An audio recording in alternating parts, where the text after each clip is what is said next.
Let's go. Welcome everybody to the Connolly Station Chicago YouTube channel. For this episode, episode 2, I'm going to look at the process of how my grandparents, who were born in Ireland, became U.S. citizens. We're looking at the photos taken from each of their citizenship papers from 1930 and 1934.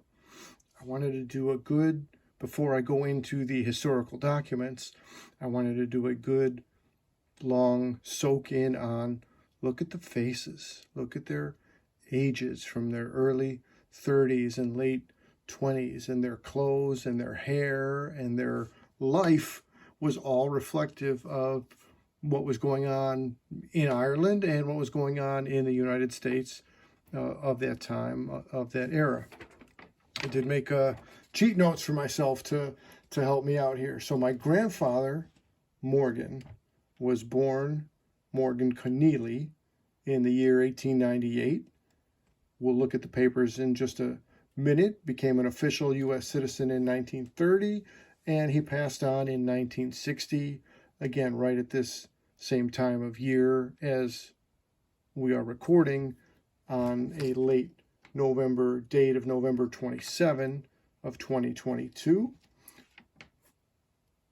They were married sometime after 1930 and sometime before 1934. I don't know the exact date of my grandparents' marriage, but now coming over to speak on Grandma, she was also born in Galway, Ireland, in the year 1905. She became a U.S. citizen in 1934. She passed on in 1985. All 4 of their children were born as U.S. citizens. The firstborn oldest son, Patrick, my dad, Morgan, named after his dad, his twin sister, Mary, named after my grandmother, and the youngest son, Thomas. Again, all 4 of them have now passed on, which is all the more of a motivation for me to explore family history and learn what things I can learn. One more generation back from my grandparents, so my great-grandparents, my paternal great, anyway, so this guy right here, Morgan, my grandfather Morgan, his parents, his dad's first name was Patrick, and his mom was Winifred Finnegan, so a Finnegan married a Connolly. And then on my grandmother's side, her dad's name was also Patrick. You can see why my uncle Pat was named Patrick then, after both of his grandfathers. I would suppose that has to be the case. And then Mary Martin was my great-grandmother, the mom of my grandma, as she's pictured here. So that covers my notes, and now let me move in on and again, just look at just to look in his eyes. He looks so much like my dad and so much like my uncle Pat, of the time of being in their late 20s or early 30s. And I would say that my dad's twin sister and their younger brother Thomas did have a good, strong resemblance to my grandma. I never met him, but I definitely never knew how she looked at this age. You know, she was in her grandma years when I got to spend time with her from the early 70s through the mid 80s. So next episode, spoiler alert, next episode will be a Mary Connolly focused episode for episode 3. But as we're still right here on episode 2, let's look over the citizenship form. So a few things are noteworthy here. Again, the same photo. Grandpa was 32 at the time.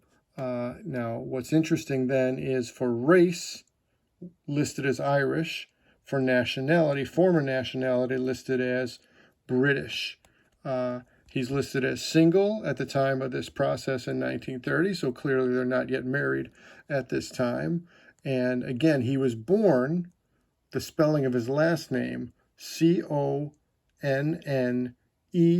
another E, Ly, and either exiting Ireland or definitely officially by this date in 1930, the spelling and the pronunciation of the last name had changed to Connolly.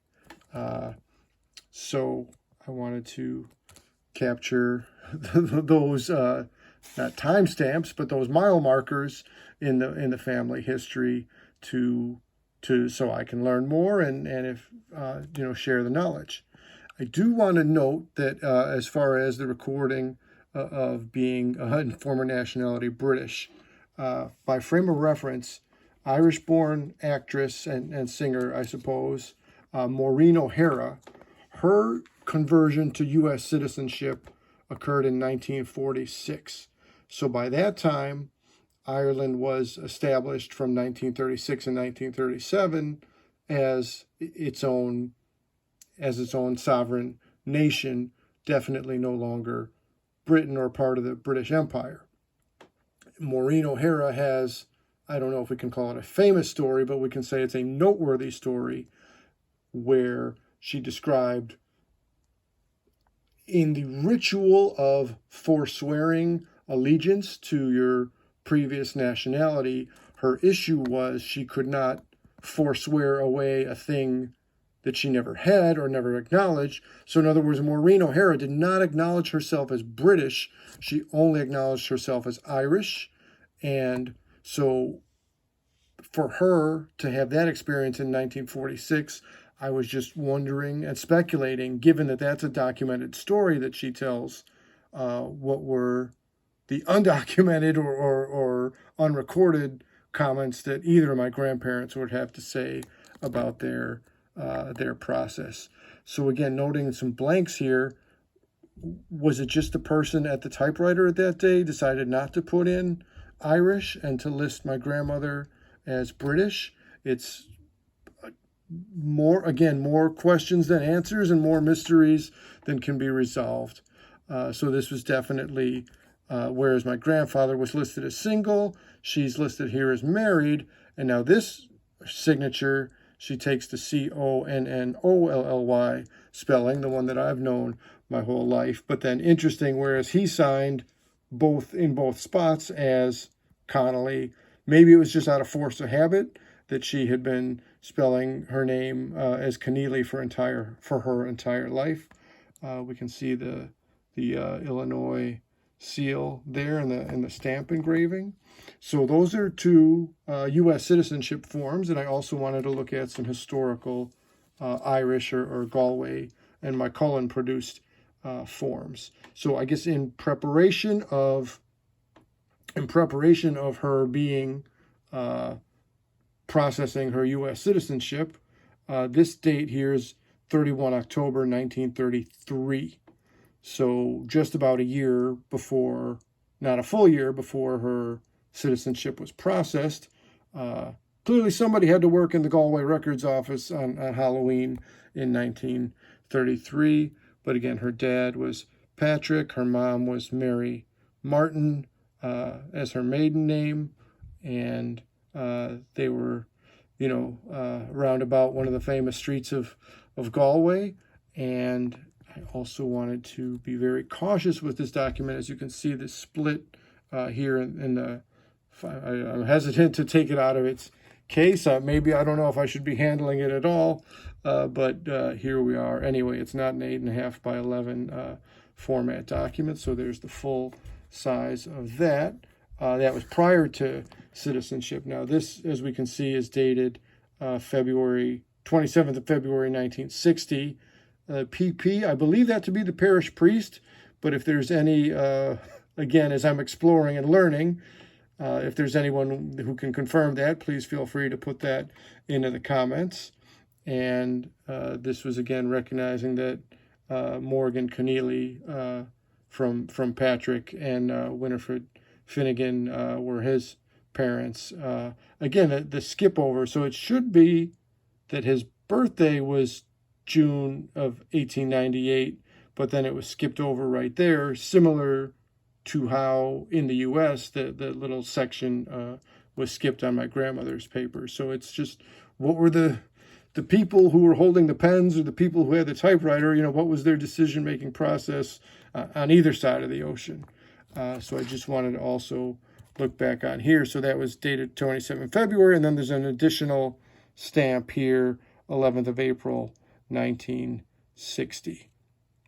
So that concludes my exploration of my grandparents' citizenship process, as we did episode 1 featuring Morgan, and this episode featured the both of them together, citizenship process.